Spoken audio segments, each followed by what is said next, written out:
महाराज जी, आत्मा, प्राण और चेतना में क्या अंतर है? प्राण स्थूल शरीर में जो आज आ रहे हैं इन्हें कहते हैं। ये 5 प्रकार के होते हैं: प्राण, अपान, व्यान, समान, उदान। इनके द्वारा पांच भौतिक शरीर का संचालन होता है। जो चेतना है वो ईश्वरीय शक्ति, जो हम भगवद अंश हैं, उसी से विषय का आकर्षण इंद्रियों में, इंद्रियों को शासन में लेने वाला मन, मन को प्रकाशित करने वाली बुद्धि, और जो बुद्धि को चेतना प्रदान करती है वो परमात्मा से होती है। वही परमात्मा हमारा स्वरूप है, वही परमात्मा स्वरूप हमारा है। तो हमारी आत्मा ही चेतनता प्रदान करती है, आत्मा ही भगवत स्वरूप है, और ये प्राण केवल शरीर का संचालन करते हैं। प्राणों के द्वारा शरीर का संचालन होता है, प्राण, अपान, व्यान, उदान, समान।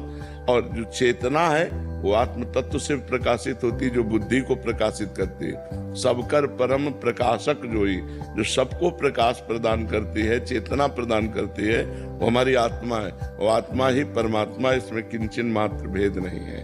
समझ पा रहे हो?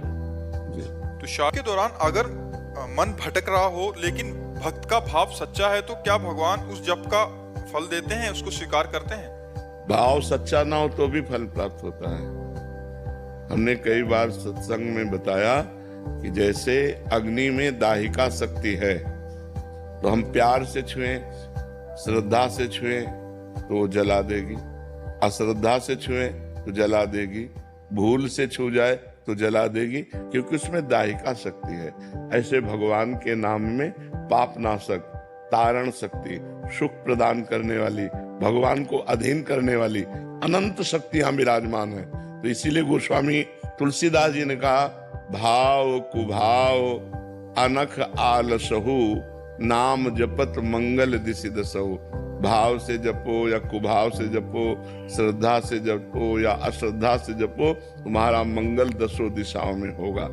प्रारंभ में सबका मन भजन में नहीं लगता, भजन करते करते, अभ्यास करते करते हमारा मन भजन में लगने लगता है। और जब मन भजन में लगने लगता है तो मन पवित्र हो जाता है। जब मन पवित्र हो जाता है तो उसे भगवदानंद मिलता है। निर्मल जन मन सो मोहि पावा।